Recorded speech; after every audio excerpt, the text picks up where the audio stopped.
मुरादाबाद पहुँचे थे। उन्होंने 602 करोड़ रुपये का मुरादाबाद मंडल के लिए लोकार्पण फाइनेंस किया है। क्या माना जाए कि आप विकास की गंगा पिछले 4.5 साल से कहाँ थे वो? क्या ये इलेक्शन स्टंट है या वाकई हकीकत है? सड़कों का बुरा हाल है, सड़कें गड्ढों में, गड्ढे सड़कों में नहीं है।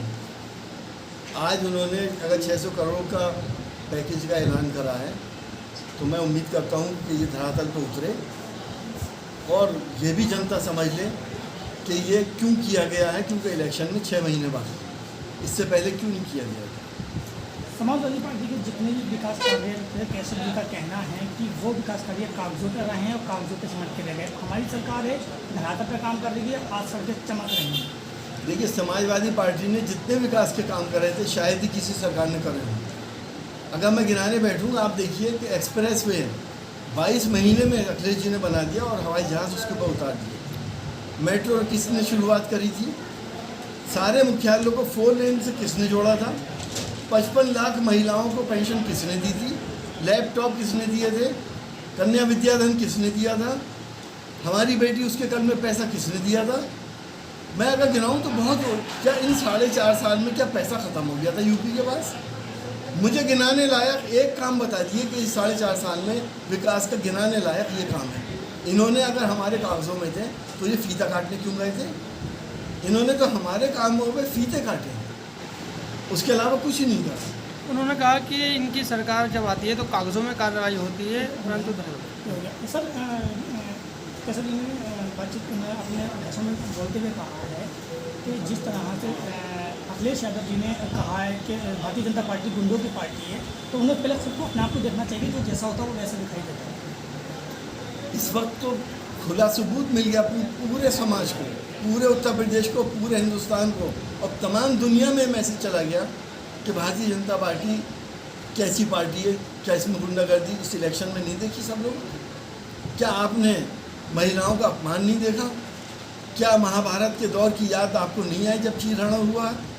क्या लोगों के पर्चे नहीं फाड़े गए? क्या लोगों का अपहरण नहीं किए गए? क्या लोगों पे गंभीर धाराएं नहीं लगाई गई? क्या लोगों को पर्चा भरने से रोका नहीं गया? सब कुछ हुआ। पूरे हिंदुस्तान के अंदर इस बात की चर्चा है और पूरे यूपी वाले इस बात को जानते हैं कि इस चुनाव में सारी गुंडागर्दी की हदें बहुत बीजेपी ने क्रॉस कर दी। वोट बैंक पे बहुत कहा कि 60% हमारा, 40% बंटवारा, 40 में भी हमारा। क्या मानते हैं कि नाम है भरपूर तरीके से इनके समर्थन? देखिए, ये उनको खुश होने दीजिए, अगर खुश होना है ये बात क्या कहते।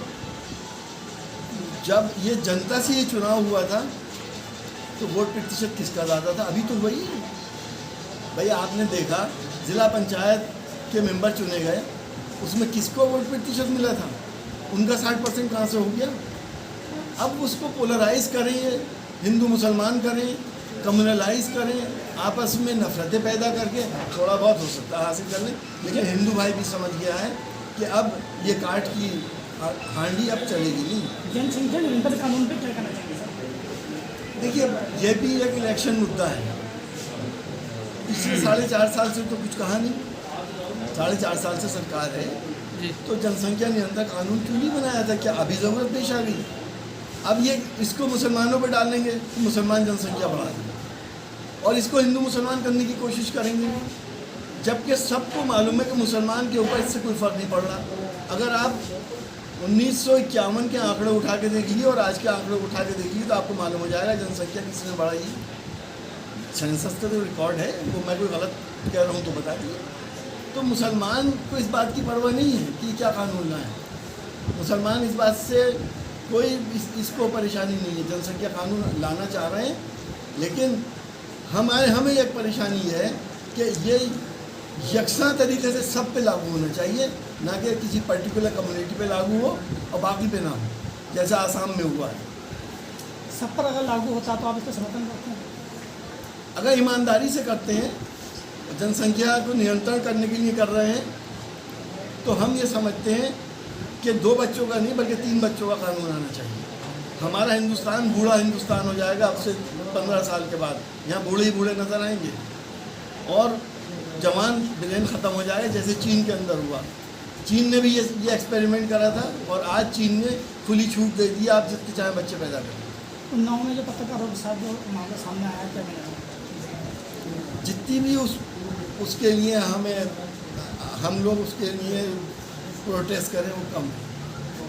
पत्रकार डेमोक्रेसी का चौथा पिलर है। जिस तरह से वहाँ के सीडीओ ने एक पत्रकार को थप्पड़बाजी करी है और अभी तक वो सीडीओ के खिलाफ कोई कार्रवाई नहीं हुई। मैं समझता हूँ कि प्रजातंत्र के साथ इतनी बड़ी बेइज्जती और प्रजातंत्र के साथ इतना बड़ा खिलवाड़ इससे पहले कभी नहीं हुआ। पत्रकारों को भी मैं ये कहना चाहूँगा कि वो भी बीजेपी का ढोल बजाना बंद कर दें, हकीकत को सामने लेके आएँ, इंसानियत को सामने लेके आएँ, तभी प्रजातंत्र बचेगा, वरना नहीं बच पाएगा।